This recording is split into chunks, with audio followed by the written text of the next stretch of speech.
ঢাকা 4-6 আসনের বাংলাদেশ জামাত ইসলামী কর্তৃক মনোনীত সংসদ সদস্য প্রার্থী জনাব ডক্টর আব্দুল মান্নান।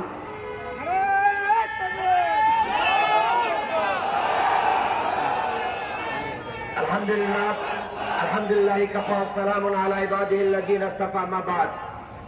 বাংলাদেশ জামাত ইসলামী ঢাকা মহানগরী দক্ষিণ কর্তৃক আয়োজিত গতকাল জুলাই আন্দোলনের নেতৃত্ব দানকারী ফ্যাসিস্ট বিরোধী আন্দোলনের অন্যতম নেতা গণ অধিকার পরিষদের সম্মানিত সভাপতি নুরুল হক নুরুল পার্কে বৈশাখিক আক্রমণ হয়েছে।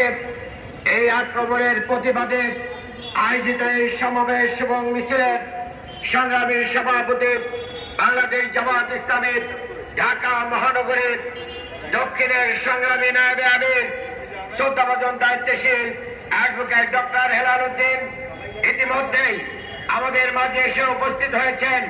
বাংলাদেশ জামাত ইসলামীর সংগ্রামী কেন্দ্রীয় সেক্রেটারি জেনারেল সহকারী সেক্রেটারি জেনারেল এবং সাবেক এমপি জনতা জনাব ডক্টর এইচ.এম. হামিদুর রহমান আজাদ উপস্থিত হয়েছেন।